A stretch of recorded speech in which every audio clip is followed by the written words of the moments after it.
Good morning, good afternoon, good evening, ladies and gentlemen, wherever you are, and welcome to part two of this podcast on assessment. And I'm assuming that at this point you have gotten the management commitment and staff commitment to work towards getting the lab accredited. You have prepared the necessary documents, the technical documents, the management documents, and the standard procedural documents, and you're ready for audits, both internal and external audits.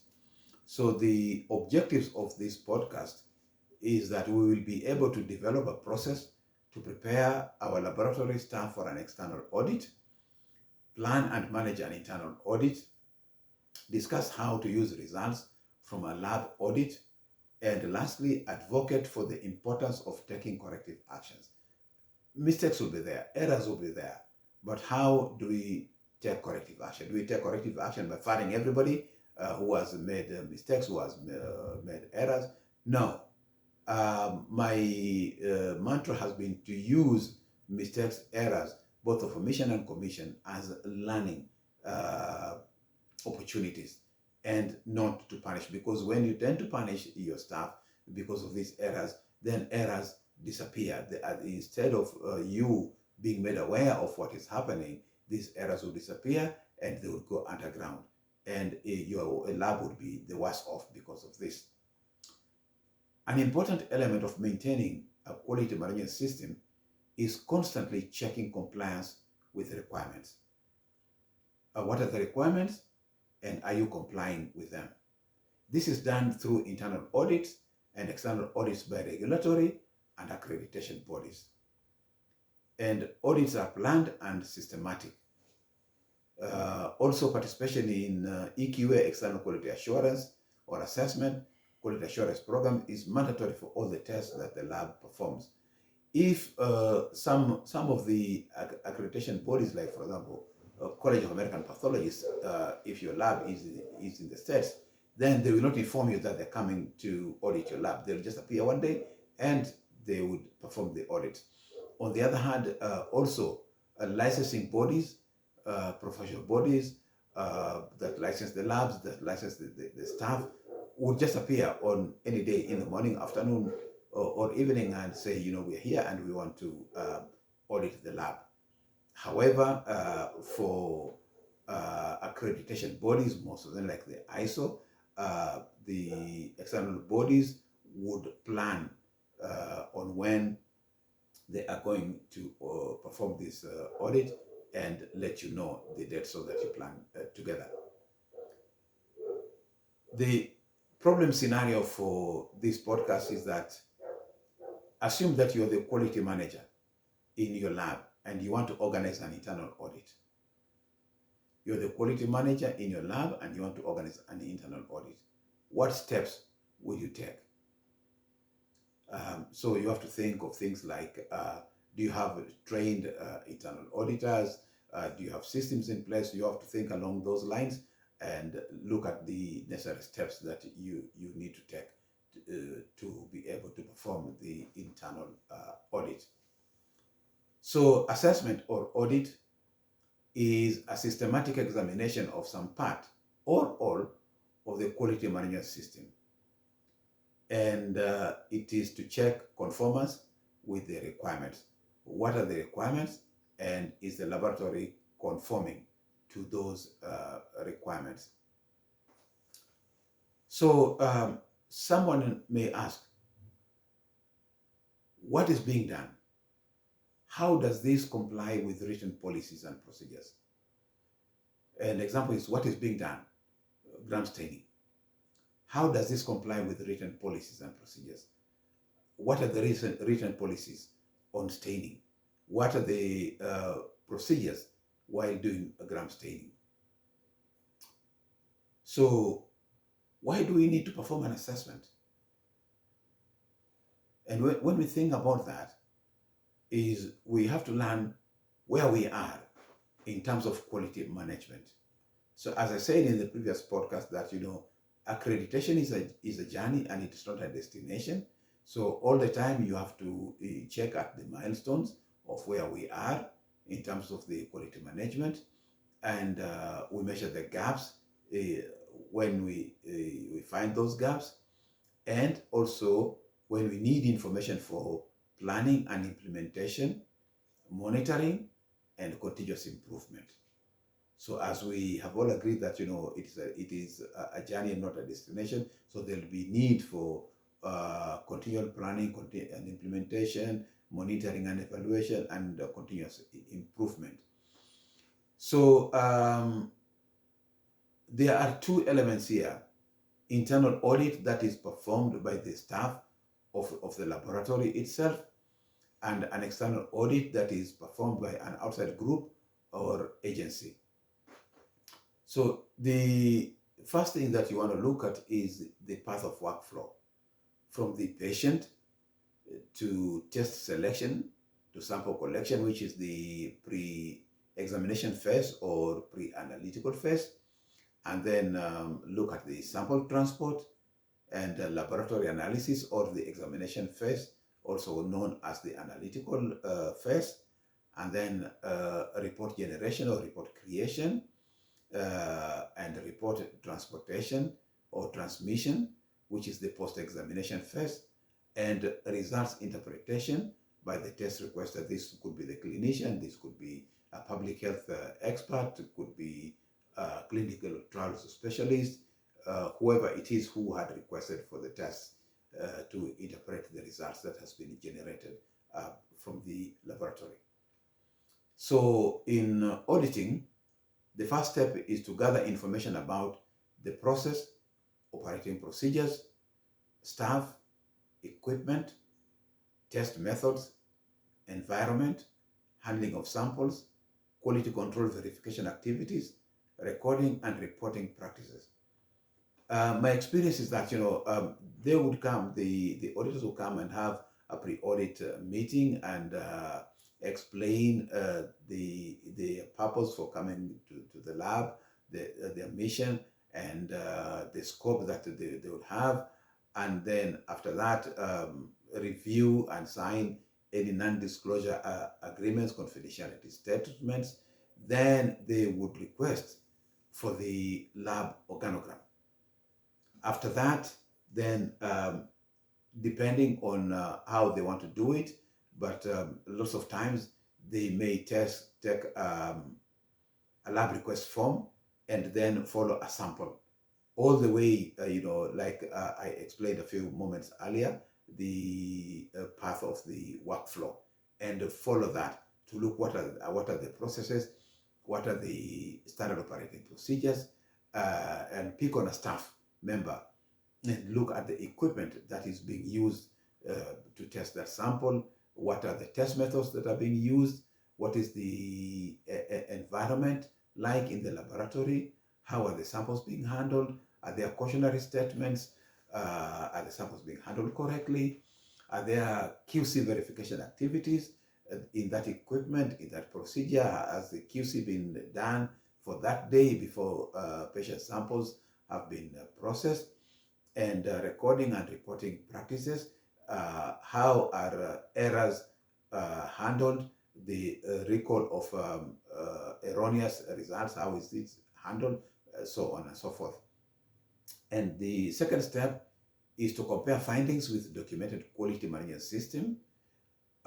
So essentially, what the auditors are looking for is what you have said you are doing against what you are actually doing. So if you say that if you're doing it, you write it down, and if you write it down, you're doing it. So they are looking at what do you write down that you're doing, and are you doing what you said you're doing? And third point is to identify a breakdown in the system or departure from procedures.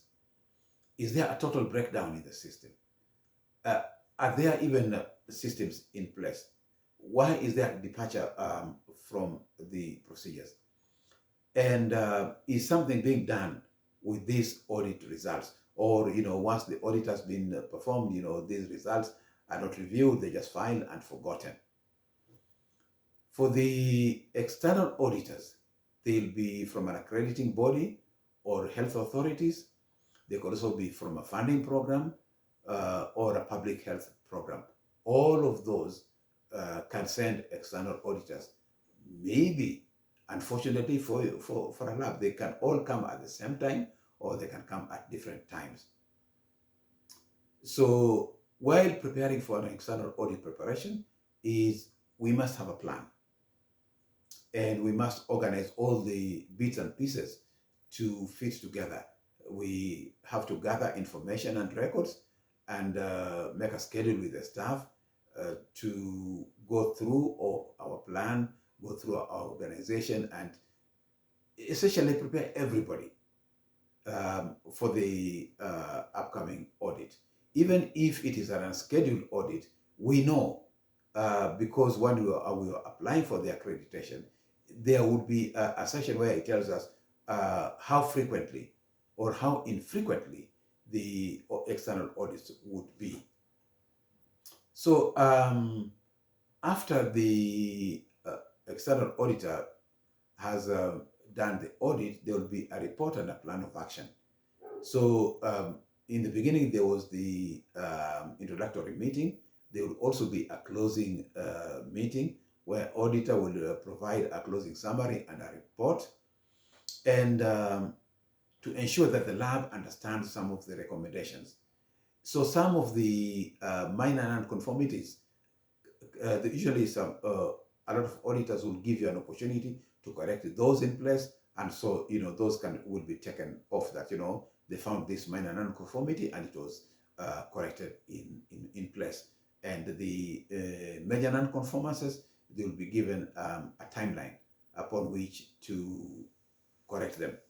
So this will be after identification of the gaps and to have a plan of the corrective actions.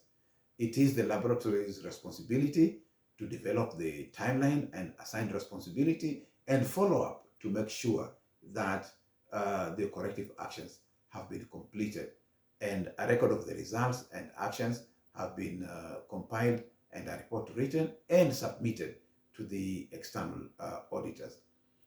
Again, from my experience, is immediately after the auditor's closing summary and report, I would summarize this and send it to the upper management immediately, so that they have time to review this before receiving the external auditor's report.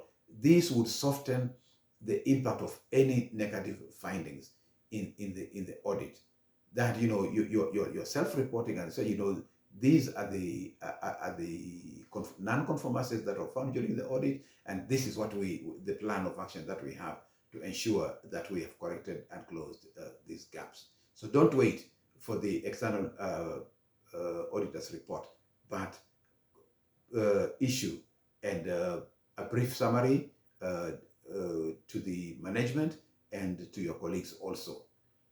For the internal audit, you look at your own processes and be flexible. And again, it costs much less than for an external audit.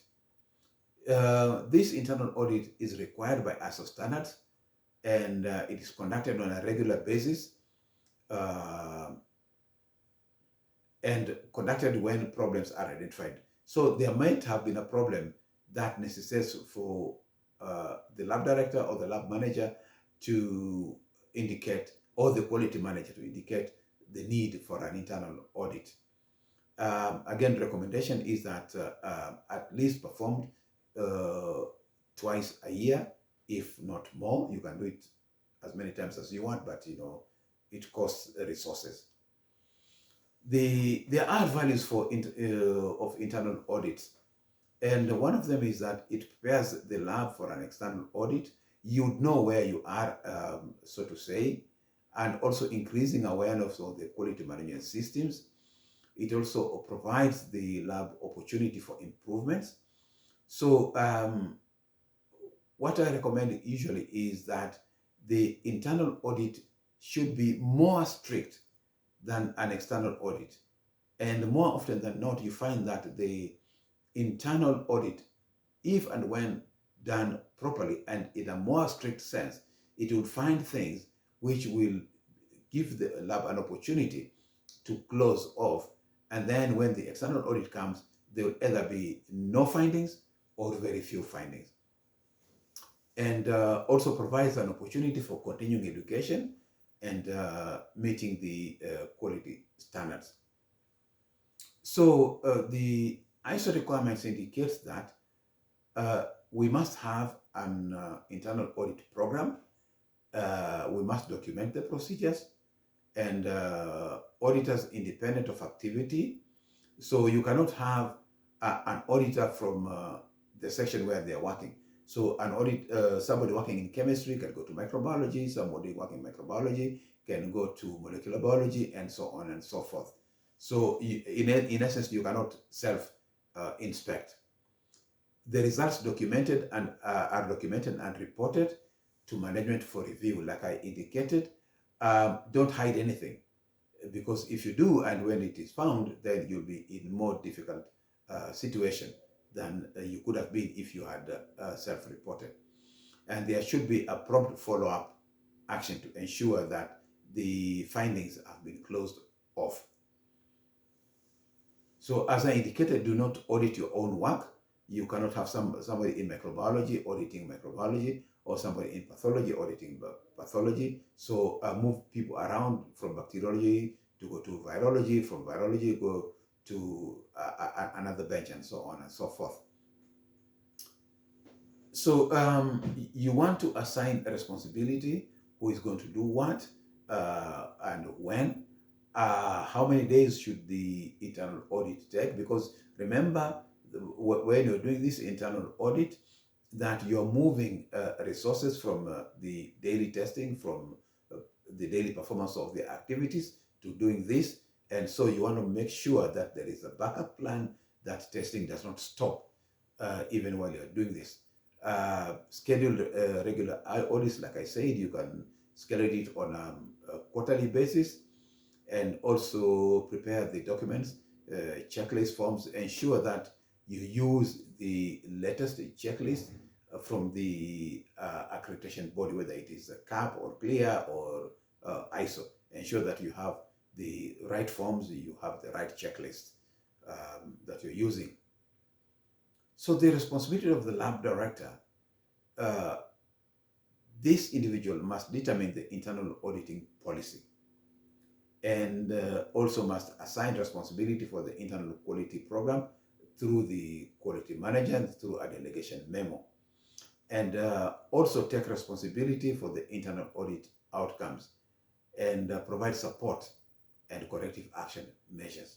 So you want to look at it as like, are you providing leadership as a duck with its ducklings, or as a chicken with the chicks? Remember that the duck would lead from the front, and the ducklings would follow, and the mother hen would be at the back, and the chicks would be at the front. So all of these have got advantages and disadvantages. So you want to determine your management style and ensure that whatever style that you have in place, you are supportive, and you provide the support to your staff for them to be able to correct all the non-conformances that have been found. So you've given a delegation memo to the quality manager. You have defined the quality manager's roles and responsibilities. And as I always say, that when you give somebody responsibility, you must also give them authority for them to be able to perform the tasks that they have been given. And the quality manager, among that person's responsibility, is to establish and maintain an internal audit system. So that office also coordinates the audit process, develops schedules, selects and trains the auditors, and manages the internal audit outcomes through corrective actions, and also preparing a report to the management and a report to staff. So in the process of conducting an internal audit, as I have said severally, is we must develop a plan and write checklists using the latest checklist from the accrediting body. We should have an opening meeting, like I indicated before, and collect and analyze the information after we have determined the scope of the audit, record the results faithfully, and conduct a closing meeting where the auditors, the internal auditors, would provide their findings and a report from which a corrective plan would be developed. So we would establish an audit schedule, like I said, whether it is every 3 months, that is every quarter, or every 6 months, but it needs to be conducted regularly. More frequent problem